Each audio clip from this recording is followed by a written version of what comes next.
I need to share the story. I need to suck it up. I need to just let people know that this is out there. A tough story to tell, but tonight a cancer survivor reliving his battle so others know what stopped his cancer. It started as colon cancer and eventually led to spots on his liver. He was one of the first patients in Northern California to use an implanted chemotherapy infusion pump. Well, now a year and a half later, he was just told the cancer is gone.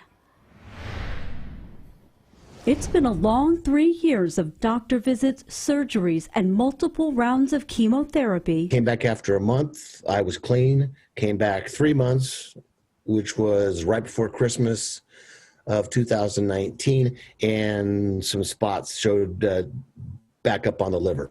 But 63-year-old Peter Romero found a therapy that worked. In July 2020, Romero was one of the first patients in the region to undergo a targeted cancer therapy directed at the liver through a pump implanted under the skin. Now, just in time for the holidays, he's cancer-free. It's a concentrated way of giving chemotherapy to the liver and avoiding really the systemic side effects that you're usually getting by getting the chemotherapy into your veins. Dr. Sepide Golami at UC Davis Comprehensive Cancer Center is one of the few oncology surgeons performing hepatic artery infusions in the country.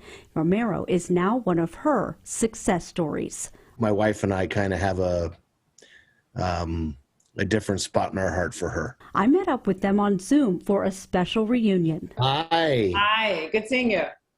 Good seeing you. And their chance to spread the word about the targeted cancer therapy. It's just important for me to get the word out there. And I honestly still don't think there's enough providers that are aware of it, that we're doing it, and it would just be good too. While it's a time in his life he'd rather move past, he says it's a treatment that needs to be told. I need to share the story. I need to suck it up. I need to just let people know that this is out there. Peter will have his next scans in February to make sure the cancer is still gone. We wish him the best. Dr. Golami has implanted several more patients with the pumps this year and is hopeful they will be just as successful.